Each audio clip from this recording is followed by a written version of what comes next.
en la epístola a los Hebreos, así es que le pido por favor que abra su Biblia en esa carta. Y el título que le hemos puesto a esta serie tiene que ver con cosas mejores del nuevo pacto. En este primer sermón que vamos a predicar, vamos a hablar acerca de la superioridad de Jesús. También de alguna manera vamos a hablar acerca de un mejor mensaje, la revelación dada por Cristo mismo. Vamos a Hebreos capítulo 1, vamos a tomar los versículos 1 al 4. Mantengan su Biblia ahí, como quiera voy a tomar parte de algunos versículos del capítulo 1, pero los versículos 1 al 4 van a ser los principales. Amén, hermanos. El propósito, hermanos, de esta serie de predicaciones es animarles a continuar en la madurez, avanzando en la madurez espiritual. De hecho, hermanos, la epístola tiene como propósito eso: animar a los hermanos a los cuales se dirige el escritor para que sigan avanzando, creciendo, madurando en la vida cristiana. El autor de esta epístola es desconocido, algunos le atribuyen las credenciales a Pablo, otros a Bernabé, a Apolos, Aquila, Priscila, inclusive a Pedro, Lucas, Marcos. Realmente, hermanos, en los primeros siglos le atribuían la epístola al apóstol Pablo, pero como no tiene, si ustedes se fijan, la misma introducción que las demás epístolas pastorales, o más bien dicho, paulinas, por eso algunos están allí desde siglos atrás, pues de alguna manera que no se ponen bien de acuerdo quién fue el autor. El asunto es que, gracias a Dios, tenemos esa carta. Amén. Es palabra de Dios. Los destinatarios se supone que son creyentes judíos. El pastor MacArthur, ya fallecido recientemente, presenta en su comentario acerca de esta epístola tres grupos de personas, y tiene que ver con judíos que realmente creían en el evangelio, judíos no cristianos que estaban convencidos intelectualmente, nada más aquí en la mente, y judíos no cristianos que no estaban ni siquiera convencidos en su mente. Como ya lo mencioné, podemos resumir el propósito de esta epístola en el capítulo 6, versículo 1, que dice: vamos hacia adelante a la perfección. Es importante que yo les diga esto, hermanos. Estoy hablando acerca del contexto general de la carta, ¿sí? Es importante porque, como les hemos enseñado, hermanos, el contexto de todo lo que sucedía para que fuera escrita esta carta es importante para poder interpretar correctamente lo que el escritor quiere decir, inspirado por el Espíritu Santo. Amén. Entonces, imaginemos todo eso que ya les comenté. El motivo es que algunos hermanos se habían detenido en su crecimiento. Imaginemos eso. En las congregaciones hay personas así. De hecho, hay más personas así que personas que están continuamente madurando. Pasan los años y se quedaron. Ya no crecieron. Y había ese problema. Volvían a portarse como niños en Cristo. Algunos comentaristas le llaman una segunda infancia. Algunos otros estaban regresando al judaísmo debido a la persecución misma de los propios contemporáneos y a las presiones de esa religión, hermanos, el judaísmo. Entonces algunos estaban regresándose nuevamente a las prácticas, ¿sí? a lo ceremonial que enseña la ley de Moisés, y otros más estaban detenidos en su crecimiento. Y como es también real, hermanos, en cada congregación hay gente que no es realmente cristiano. Amén. Concuerdo un poco con lo que dice el pastor MacArthur, porque sí, es verdad, es una realidad que hay varios tipos de personas en todas las congregaciones. Ahora, la temática central de esta epístola tiene que ver con la superioridad de Cristo.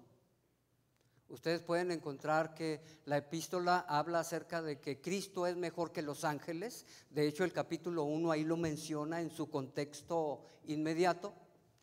Cristo es superior a Moisés. Cristo es superior a Aarón, ¿sí? Cristo es superior a todos esos grandes personajes que encontramos en el Antiguo Testamento, en el Antiguo Pacto. Amén. La epístola habla acerca de la superioridad del cristianismo. Es por eso que encontramos un contraste entre los rituales del judaísmo y lo que es en sí el cristianismo. El escritor escribe de esa manera, hermanos, haciendo un contraste para afirmar que el cristianismo es mejor que cualquier otro sistema religioso, sea cual sea. Por eso es que, hermanos, esta epístola es maravillosa. Si el antiguo pacto fue maravilloso, el nuevo pacto es mucho mejor. Entonces ustedes van a encontrar esa palabra: superior, mejor, un mejor sacerdocio, un mejor pacto, un mejor sacrificio, un mejor cordero, mejores promesas, etcétera, etcétera. Permítanme orar.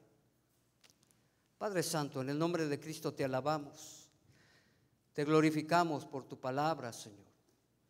Danos entendimiento, danos la gracia para poder predicar y escuchar, guardar tu palabra y ponerla en práctica en la vida. Te lo pedimos en el nombre poderoso de Jesús. ¿Decimos?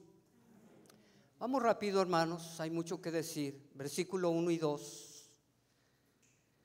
Dice: Dios, habiendo hablado muchas veces y de muchas maneras en otro tiempo a los padres por los profetas, en estos postreros días nos ha hablado por el Hijo, a quien constituyó heredero de todo y por quien asimismo hizo el universo. Lo primero que encontramos, hermanos, es que Dios ha hablado. Bendito sea el Señor. Dios ha hablado. Dios no se ha quedado en silencio. Dios ha revelado su carácter y su voluntad desde siempre, desde Adán, Eva, desde que se formó el pueblo de Israel. En el Antiguo Testamento el Señor habló cara a cara.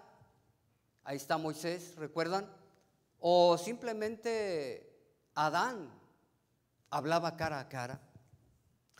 Tenemos que Dios en el Antiguo Pacto hablaba a través de sueños. ¿Recuerdan la historia de José, el soñador? De visiones. Y llegó el tiempo en que Dios habló a través de sus siervos los profetas. Su mensaje ha sido maravilloso. ¿Cuántos dicen amén? Porque sus palabras contienen no solo el carácter de Dios, sino también su voluntad. Y es más, las palabras del Señor contienen la guía para que el ser humano viva en sus caminos, en el camino de santidad, su guía para conocer el camino que lleva a la salvación, para andar en el conocimiento de la vida eterna, hermanos. y alcanzarla. La manera de cómo habló Dios a los padres en los tiempos pasados fue maravilloso. Cómo Dios habló a través de los profetas fue impresionante. ¿Recuerdan al profeta Oseas, por ejemplo? Cómo fue un profeta muy dramático en su manera de expresar el mensaje de Dios. ¿Recuerdan? Dios a través del profeta quiso manifestar por un lado, su enojo porque su pueblo se había prostituido en la idolatría. Y le dijo al profeta: ve, consíguete una prostituta y cásate con ella. Porque quería darles ese mensaje. Es algo muy dramático, ¿no? Que el profeta tuvo que ir a buscar una prostituta para que el pueblo lo viera y diga: caray, ¿cómo está el asunto? Pues que Dios está molesto porque ustedes son como la prostituta, se están prostituyendo espiritualmente. Qué impresionante la manera en cómo Dios habló en aquel tiempo, hermanos, a los padres a través de los profetas. Y así podemos ver al profeta Ezequiel, por ejemplo, ¿verdad? Como Dios le dice: haz comida, sí, haz tu comida no con leña, hermanos. ¿Alguien recuerda qué utilizó? Estiércol. ¿De animal? Humano, hermanos. Para que el pueblo entendiera que Dios estaba molesto con ellos y que venía el juicio sobre ellos. Qué maravilloso es Dios, hermanos. Lo primero que encontramos ahí es que Dios ha hablado. ¿Cuántos glorifican al Señor? Porque Dios no se ha detenido, hermanos. Dios utilizó a sus siervos los profetas para hablar a su pueblo.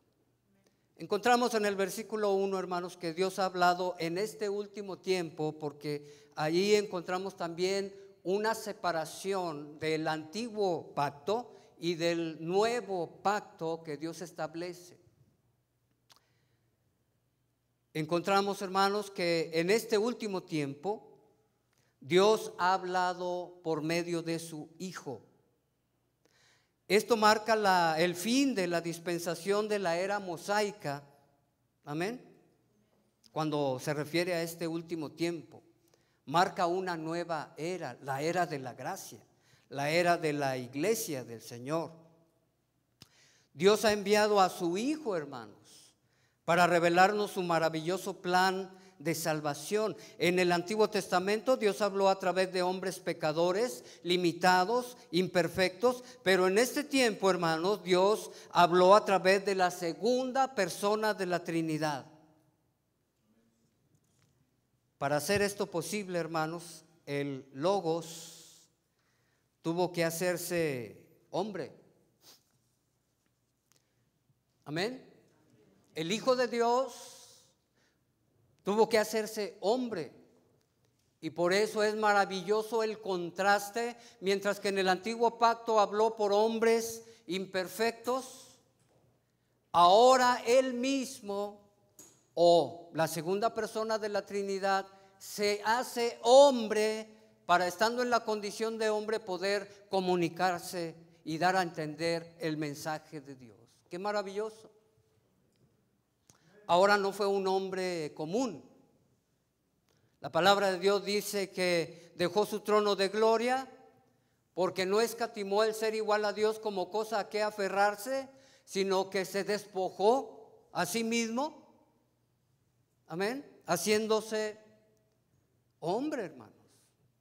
Y estando en la condición de hombre, se humilló a sí mismo, tomando la forma de siervo, un sirviente, alguien que estaba bajo la autoridad.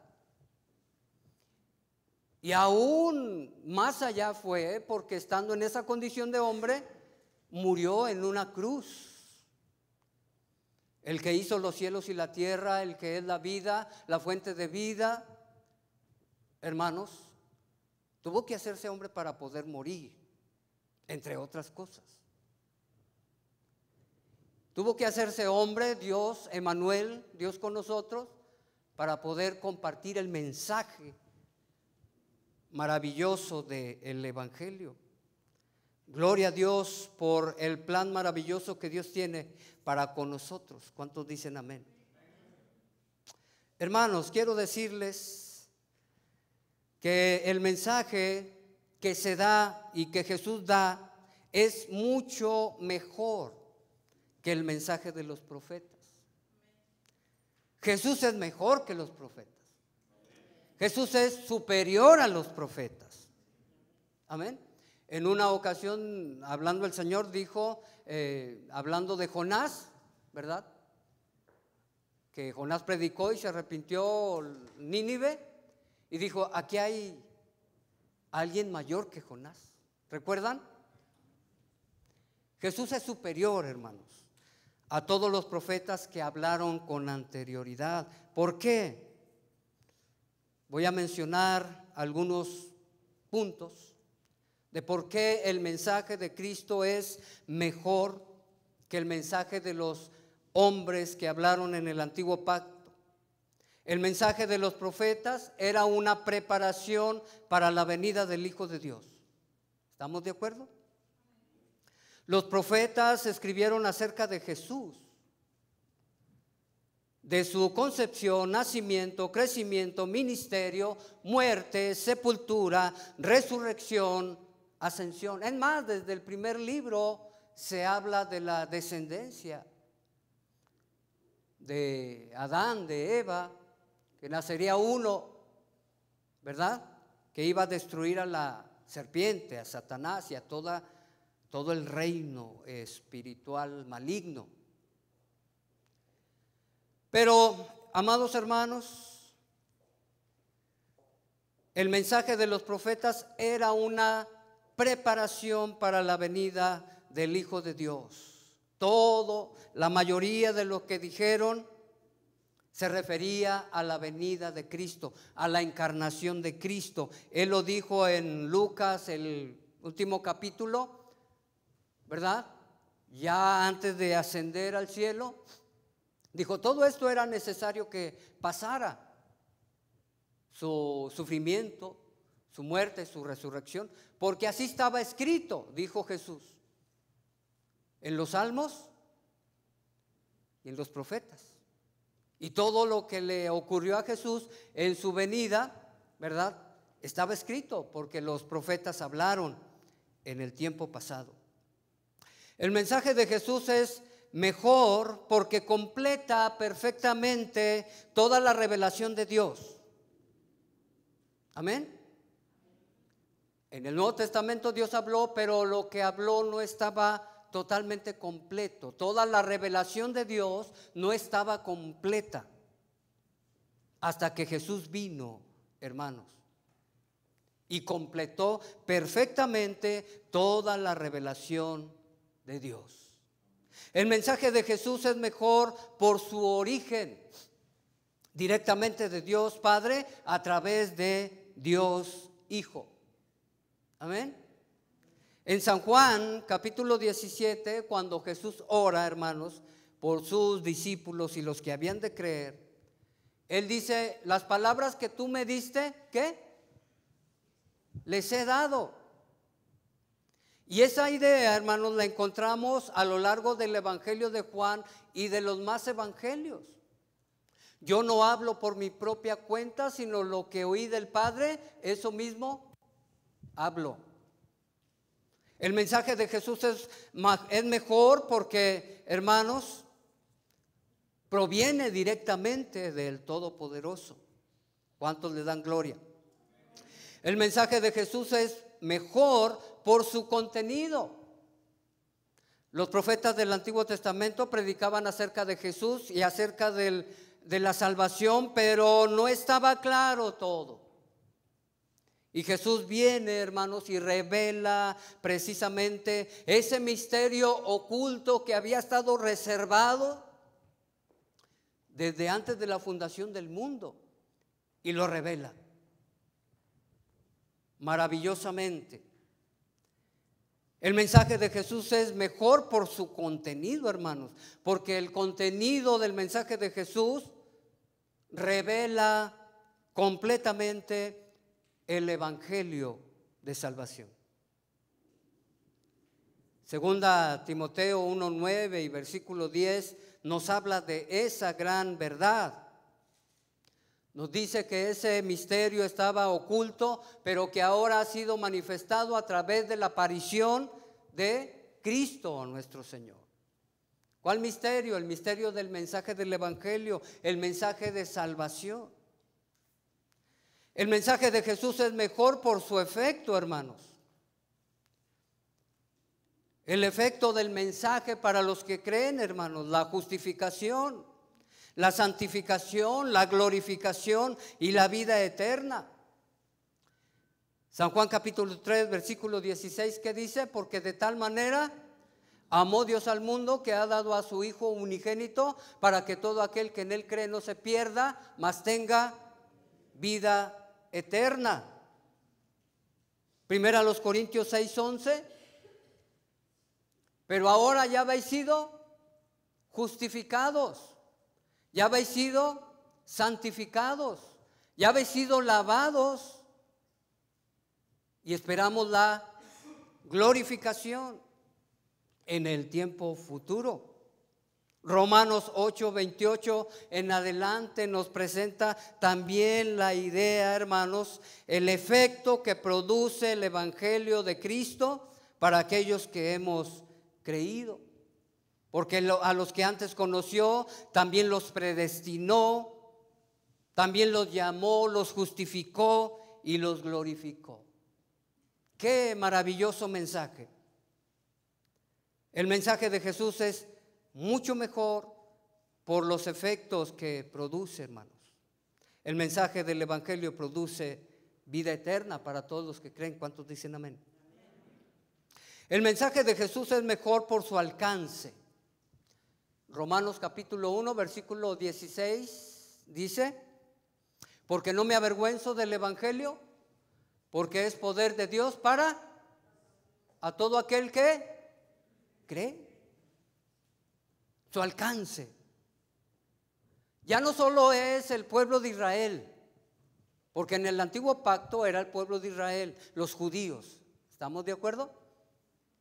Ahora el nuevo pacto es para todos los que crean, para todos los que creen, sean judíos o griegos, judíos o gentiles, judíos o mexicanos, estadounidenses, etcétera. Qué maravilloso mensaje, hermanos.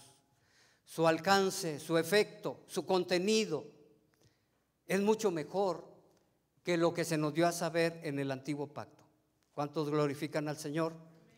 Versículo 2, la última parte, y versículo 3 dice: a quien constituyó heredero de todo y por quien asimismo hizo el universo, el cual, siendo el resplandor de su gloria y la imagen misma de su sustancia, y quien sustenta todas las cosas con la palabra de su poder, habiendo efectuado la purificación de nuestros pecados por medio de sí mismo, se sentó a la diestra de la majestad en las alturas.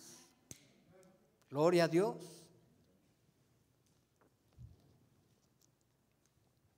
La persona, hermanos, la obra de Jesús, su ascensión, hablan de un mejor mensajero.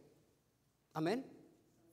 Es mejor su persona, su mensaje, su obra, mucho mejor que el mensaje, las personas que hablaron en el antiguo pacto.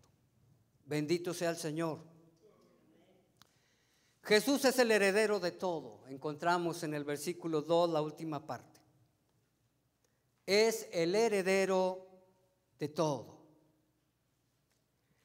También, hermanos, encontramos que Él es el creador.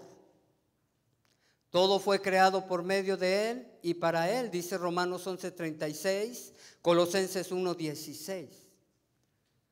Así es que todo lo que fue creado por Jesús. juntamente con el Padre y el Espíritu Santo. Podemos echar una ojeada al primer libro de la Biblia, Génesis. En el principio creó el Padre, Dios, los cielos y la tierra. Estaba desordenado y vacío. Y luego dice, y el Espíritu de Dios se movía sobre las aguas. Y luego dice en el versículo 26, me parece, hagamos en plural al hombre. Ahí está el Padre, el Espíritu Santo, el Hijo, en la creación de todas las cosas que existen, hermanos amados. Él es el creador, juntamente con el Padre, el Espíritu Santo, pero se le ha constituido heredero de todo. De hecho, toda la creación fue hecha por medio de Él y para Él, como dice Romanos capítulo 11. Qué comparación, ¿no? Con los profetas del Antiguo Testamento. Su persona es superior a todos ellos. ¿Cuántos dicen amén? Encontramos en el versículo 3, Jesús es el resplandor de la gloria de Dios. Aquí la palabra en griego para resplandor, hermanos, tiene que ver con un rayo de luz, un envío de luz. Representa a Jesús como la manifestación de Dios. Él nos revela a Dios, Cristo nos revela a Dios. Nadie puede ver a Dios, nadie lo hará nunca al Padre. El único resplandor que nos llega de Dios está mediado por Jesucristo. Amén. Por eso Él dijo, el que me ha visto a mí ha visto al Padre que me envió. Jesús lo dijo. Y también dijo, yo soy la luz de este mundo. ¿Recuerdan? El que me sigue no andará en tinieblas, sino que tendrá la luz de la vida. San Juan mismo escribe en su evangelio, y aquella luz verdadera que alumbra a todo hombre venía a este mundo. Amén. Jesús, hermanos, es el resplandor de la gloria de Dios. Impresionantemente. El hombre no lo puede ver, nunca va a ver al Padre, porque no hay hombre que vea al Padre y viva, pero sí pueden ver a Jesús. De hecho, en la eternidad, cuando entremos a los estados eternos, ¿saben a quién vamos a ver? A Jesús. Él tiene un cuerpo, hermanos, físico, glorificado, ahorita, en este momento. ¿Cuántos lo creen? Él nos revela a Dios, hermanos, impresionantemente. Jesucristo es el resplandor de la gloria de Dios. Él puede transmitir esa luz en nuestras vidas para que a su vez nosotros podamos alumbrar con la gloria de Dios. Los rayos del sol iluminan la tierra, así Cristo es la luz gloriosa que brilla en los corazones de los hombres. ¿Cuántos dicen amén? Hay un canto que hace tiempo cantábamos, que tiene que ver con el reflejo de la gloria de Cristo, ¿verdad? Está la gloria del Señor a través de Cristo y Cristo con nosotros y nosotros con los seres humanos. Qué maravilloso, ¿no? Somos como luminares en medio de la oscuridad. Así alumbre vuestra luz delante de los hombres, para que vean vuestras buenas obras, ¿verdad? Y crean al Señor. Maravilloso. Jesús es la imagen misma de la sustancia del Padre. Noten lo que dice el versículo 3, hermanos. La segunda parte dice, y Él y la imagen misma de su sustancia. Amén. Jesucristo es la imagen expresa de Dios, el Padre. Cristo no era solamente la manifestación de Dios, era Dios en sustancia. La imagen misma es una traducción del término griego que se utiliza para la impresión hecha con un sello o estampilla. Es la idea en la palabra griega. Ustedes tienen un sello y la imagen del sello va a quedar perfectamente, ¿verdad? ¿Recuerdan cómo sellaban las cartas en tiempo antiguo? La cera, la derretían, estaba el sello, llenaban el sello y la imagen del sello perfectamente era plasmada en los documentos. Es la idea de la palabra en el original, hermanos. El diseño del sello se reproduce en la cera. Jesucristo es la reproducción de Dios. Él es la impresión personal y perfecta de Dios en el tiempo y el espacio. Colosenses 1:15, hermanos, nos habla de una ilustración semejante. Él es la imagen del Dios invisible. Lo que dice Pablo en Colosenses. ¿Alguien quiere ver a Dios? El Padre no lo va a poder ver, pero va a ver a Jesús. Él lo representa. Él es la imagen del Dios invisible. ¿Quieren ver al invisible? Los que miraron a Jesús, los contemporáneos de Jesús, vieron al Padre hecho hombre, impresionantemente. Es un misterio, hermano. Pablo dice que grande es el misterio de la piedad. Dios fue manifestado en carne a través de Jesús. Glorioso nuestro Dios, hermanos. Glorioso nuestro Dios. Es más, de hecho hay una palabra que tiene que ver con eikon, de la cual se deriva ícono, y esa palabra en griego, hermanos, quiere decir copia precisa, exacta, reproducción exacta, como en una escultura o en un retrato fino. Llamar a Cristo así, eikon, de Dios, significa que Él es la reproducción exacta de Dios el Padre, porque en Él habita corporalmente toda la plenitud de la deidad, dice Colosenses 2:9. Ahora veamos su administración. Esto me encanta, Jesús es quien sustenta todas las cosas con su palabra poderosa. Lo que dice el versículo 3, hermanos, dice: y quien sustenta, ¿qué? Todas las cosas con la palabra de su poder. Fíjese todo lo que es Él, hermano. Su persona, está hablando de su persona y de su obra,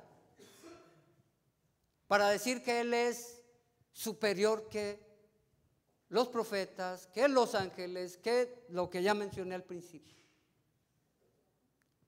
Él sustenta todas las cosas, no solo creó las cosas, no solo es heredero, no solo le pertenece, Él sustenta todas las cosas, sostiene, controla todas las cosas del universo. Dele un aplauso, hermano.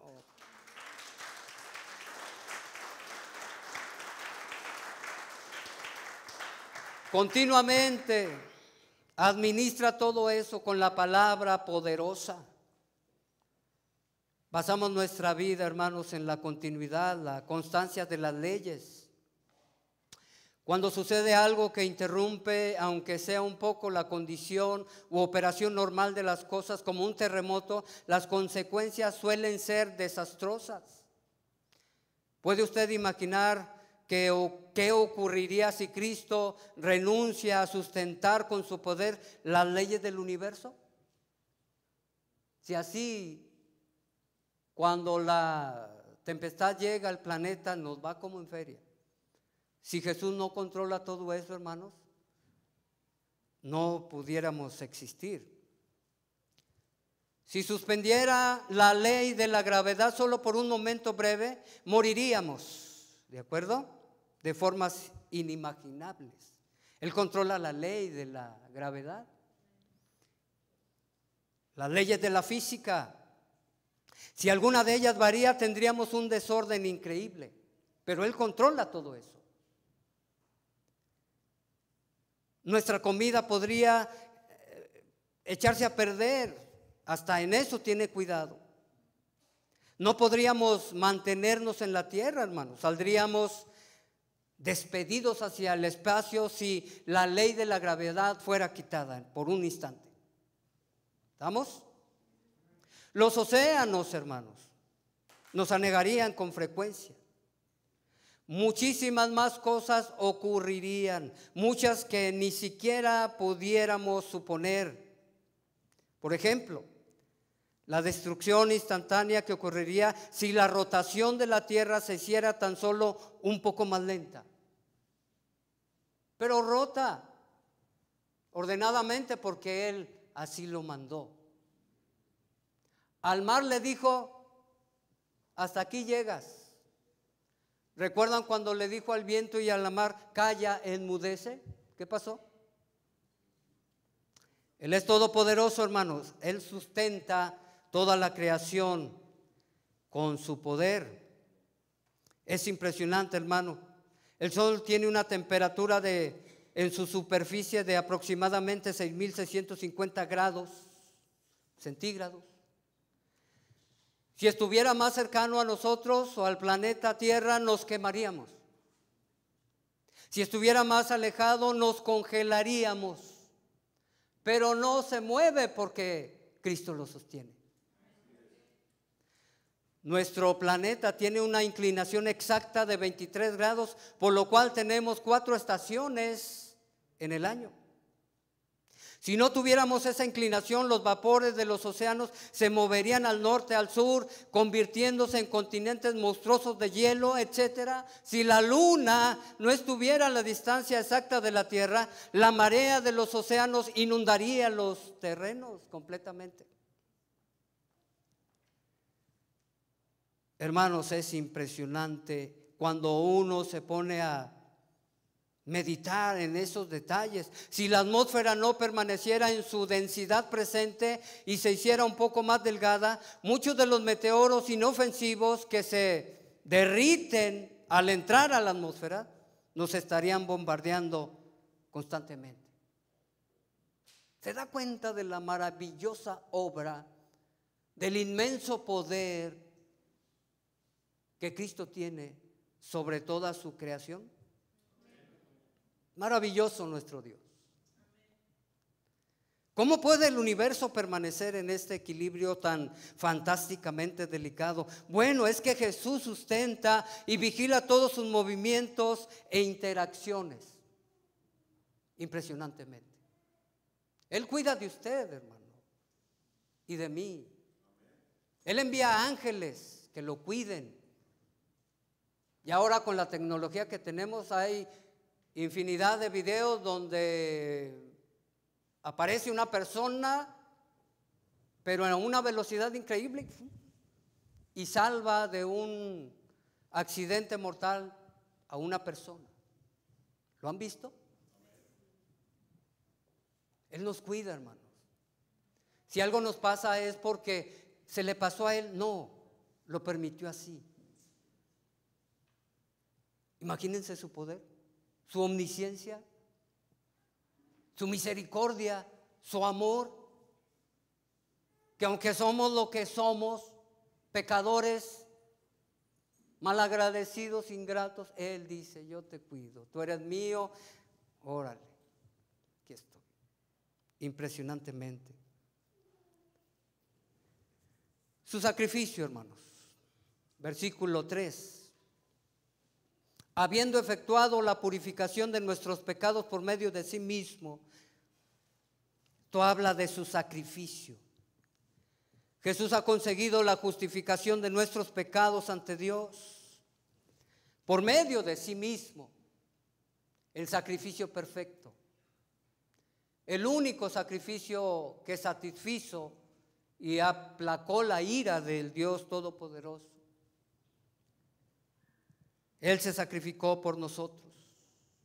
Amén. ¿Qué dice Isaías 53? ¿Quién ha creído a nuestro anuncio? ¿Y sobre quién se ha manifestado el brazo de Jehová? Subirá cual renuevo delante de él y como raíz de tierra seca. No hay parecer en él ni hermosura, le veremos más inatractivo para que le deseemos. Despreciado y desechado por los hombres, varón de dolores, experimentado en quebranto, y como que escondimos de él el rostro. Fue menospreciado y no lo estimamos. Ciertamente llevó Él nuestras enfermedades y sufrió nuestros dolores, y nosotros le tuvimos por azotado, por herido de Dios y abatido. Mas Él herido fue por nuestras rebeliones, molido por nuestros pecados. El castigo de nuestra paz fue sobre Él, y por su llaga fuimos nosotros curados. Todos nosotros nos descarriamos como ovejas, cada cual se apartó por su camino, mas Jehová cargó en Él el pecado de todos nosotros. Impresionante. El Señor Dios Todopoderoso, su sacrificio. Él nos ha justificado, hermanos. Tenemos perdón por su sangre. Gloria al Señor. Su creación es maravillosa. Su administración, sus obras maravillosas. Pero su sacrificio, hermanos, es una obra que sobrepasa a las demás. Él se dio por nosotros, recibió nuestro castigo y murió en una cruenta cruz. Su exaltación, versículo 3, dice: se sentó a la diestra de la majestad en las alturas. Jesús está a la diestra del Padre, amén, intercediendo por su pueblo, su iglesia. Está a la diestra. Y esa manera de escribir, hermanos, tiene que ver con un lugar de honor, de autoridad, que nadie más tiene. Cristo está a la diestra del Padre, hermanos, significa por lo menos 4 cosas. Primero, se sentó como señal de honor para que toda lengua confiese que Jesucristo es el Señor, para gloria de Dios Padre. Filipenses 2:11. Amén. Él está sentado con un propósito. Él está entronizado con un propósito. Y llegará el momento en que toda rodilla se doblará, quieran o no. Ahorita tenemos la gran bendición de que voluntariamente nos doblamos, nos postramos ante el Rey de Reyes. Muchos no lo hacen. No quieren, aborrecen a Cristo. Pero en aquel día, hermanos, en aquel día todos van a caer de rodillas. Será demasiado tarde para ellos, para ellas, pero quieran o no, se van a doblar ante el gran Rey. Yo cada día me arrodillo varias veces. Es un placer arrodillarme. De esa manera le damos honor y gloria. Segunda, se sentó como señal de autoridad. Cristo, habiendo subido al cielo, está a la diestra de Dios, y a Él están sujetos, noten, ángeles, autoridades, potestades. 1 Pedro 3:22. Él está sentado a la diestra. Tiene autoridad, la máxima autoridad. A Él se sujeta el diablo y todas las demás jerarquías del reino de las tinieblas. Los gobernantes están sujetos a Él. Toda autoridad o todo hombre, mujer que tiene autoridad, todo ser está sujeto a Él. Él es la máxima autoridad. Está sentado a la diestra de Dios. Tercera, se sentó a descansar, entre comillas. Su obra estaba terminada. Cristo, habiendo ofrecido una vez y para siempre un solo sacrificio por los pecados, se ha sentado a la diestra de Dios. Hebreos 10:12. Él lo dijo en la oración de Juan 17: he acabado la obra que me diste que hiciese. ¿Recuerdan? Y cuarta, hermanos, se sentó a la diestra para interceder por su iglesia. Gócese. Gócese, hermanos, porque Él está intercediendo por los que le obedecen. Cristo es el que murió, más aún el que también resucitó, el que además está a la diestra de Dios, el que también intercede por nosotros. Romanos 8:34. Hablamos de la superioridad de Cristo. sobre los profetas del Antiguo Testamento. Y no solo eso, sino que también hablamos de la superioridad de Cristo sobre los ángeles y todo lo que en el contexto de la epístola aparece. Por eso el versículo 4, y ya voy terminando. Hecho tanto superior a los ángeles, noten, superior es la palabra para pensar, para enfatizar. Cristo es superior a los ángeles, cuanto heredó más excelente nombre. Bendito sea el Señor. Y concluyo, hermanos, diciendo que todo esto que acabo de mencionar nos da una descripción de la divinidad de Jesús, de su persona, de su obra, de su mensaje, y todo ello es superior a los profetas. Todo ello es superior al legislador de la ley, Moisés. Todo eso nos pone en el plano de que Jesús es superior a todo lo que pudiéramos nosotros colocar en una posición alta. Amén. Así es que, amados hermanos, bendito sea el Señor. Este es el primer mensaje de la serie. Maravillosa la palabra de Dios. Una advertencia. Quiero decirles que la epístola contiene por lo menos 4 advertencias. Y ahí va la primera. Esta se encuentra en el capítulo 2 de Hebreos.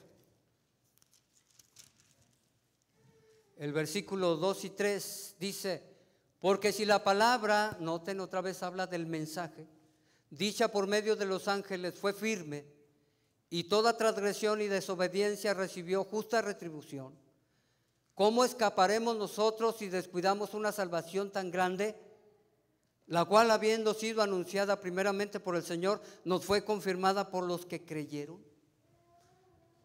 Amados hermanos, hermanas, recordemos que la epístola fue escrita para decirle a los que se están quedando, a los que se han detenido en su crecimiento: échenle ganas,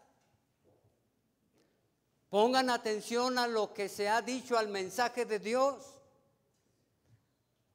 Pero no solo pónganle atención, guárdenlo y llévenlo a la vida práctica. Amén. Porque si no lo hacemos, hermanos, estamos descuidando. Y hay una sentencia para ello. Es una advertencia. Así es que, amados hermanos, pónganse en sus pies. El consejo es: vamos a la madurez todos. Si todos entramos a ese derrotero, hermanos, esta iglesia va a crecer impresionantemente. Pero si no, híjole, va a estar complicado. Un consejo para los que todavía no son parte de la iglesia del Señor. El capítulo 3, versículo 8 dice: si oyeres, noten, si oyeres hoy su voz. Amén, porque el Señor sigue hablando. Aquí está su palabra. Y aquí están sus siervos que hablan su palabra. Si oyeres hoy su voz, no endurezcáis vuestros corazones. Ese es el consejo para aquellos que todavía no son parte de la iglesia del Señor. Conviértanse al Señor. Abran su corazón. La palabra de Dios, lo que predicamos. Oremos. Padre, gracias.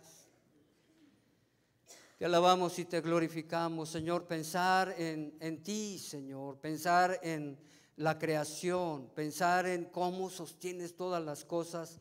Debería ser suficiente, Señor, para que nosotros estuviéramos constantemente creciendo en el conocimiento de Cristo, avanzando en la madurez. Pero en este mundo somos tan imperfectos. Padre, perdónanos cuando nos detenemos, perdónanos cuando no obedecemos, pero ayúdanos, Señor, para que cada uno de nosotros tome la decisión cada día de avanzar en la madurez espiritual. Y bendice a todos aquellos que hoy escucharon este mensaje, que no son parte de tu pueblo.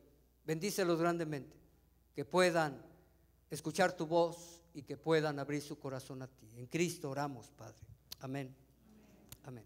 Gloria a Dios. Continuamos, hermano.